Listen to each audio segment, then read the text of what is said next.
Hello my dear friends, you're in the Military with Summary channel. In this video we're going to discuss the most important events that took place during the previous 12 hours. We have a lot of very interesting updates, so let's start.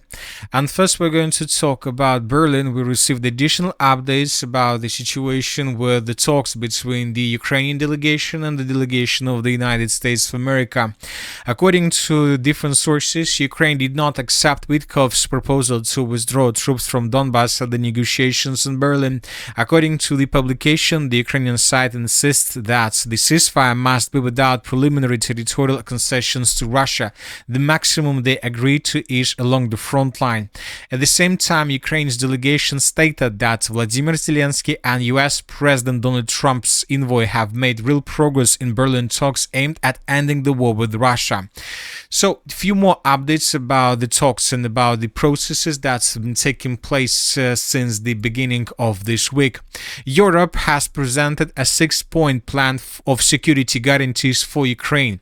According to the Ukrainian media, it includes constant military support for Ukraine and maintaining the number of the armed forces of Ukraine at 800,000 people in peacetime.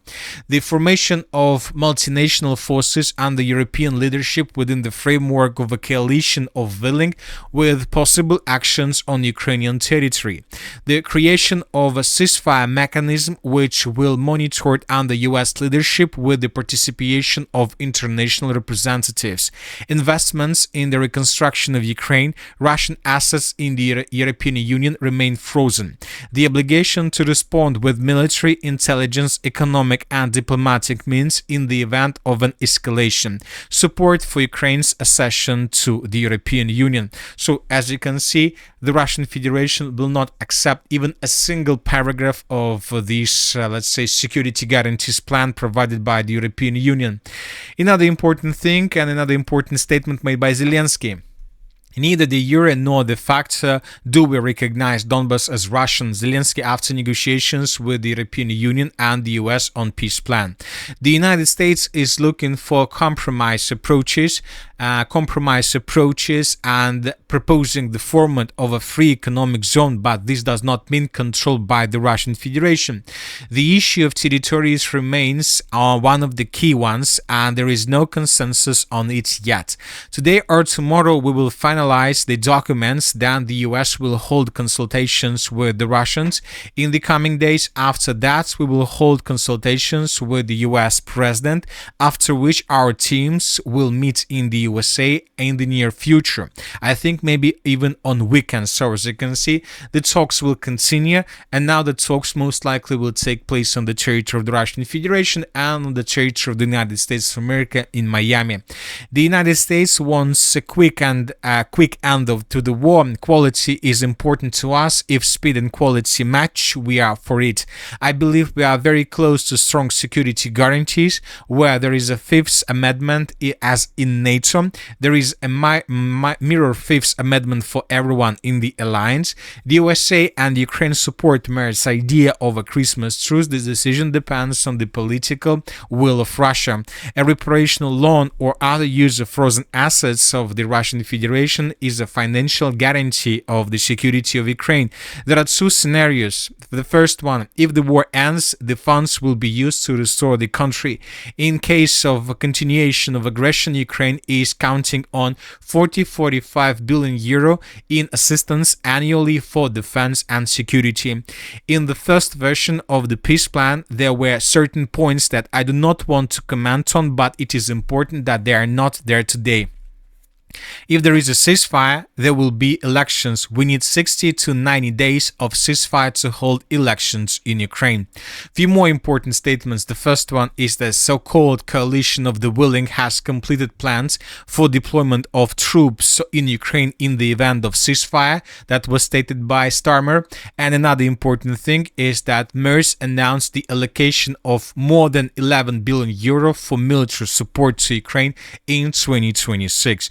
So we see that nobody is going to stop these things that are happening right now on the territory of Ukraine. The war most likely will continue because we saw during the previous days lots of waves of escalation.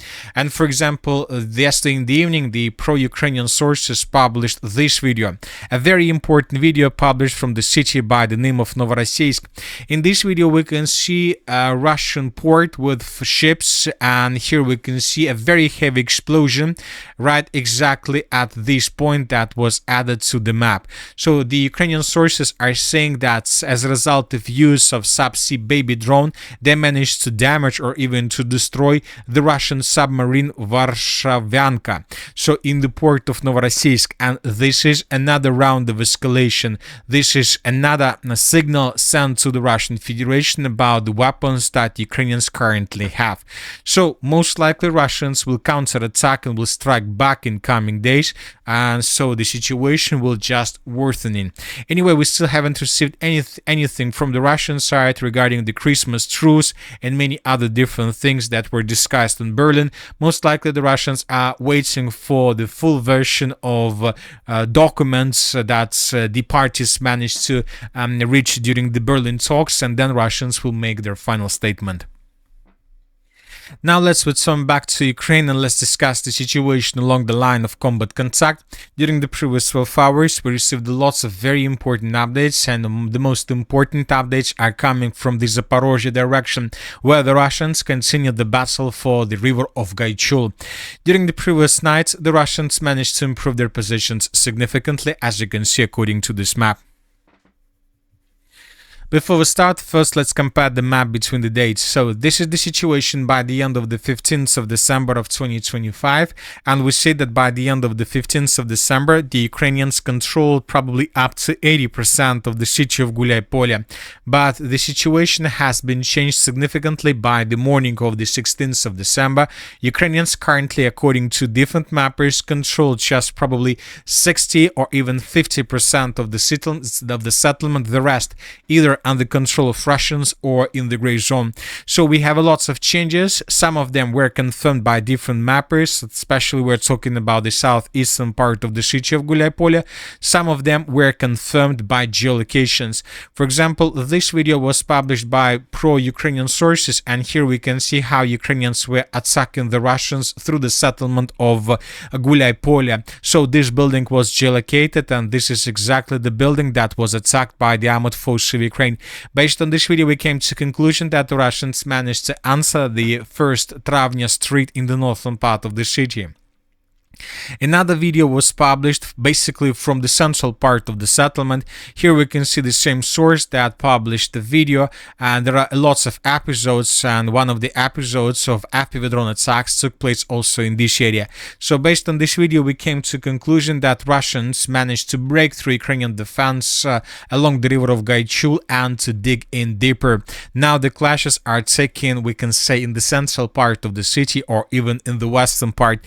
Based on all these reports, we can make a conclusion that most likely the days are numbered, and let's wait and see, of course, what is going to be next.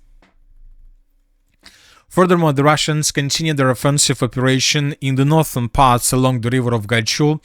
I would like to remind you that during the previous 3 days, we got reports that Russians managed to cross the river of Gaichul. First, we got a report that Russians crossed the river at 2 places.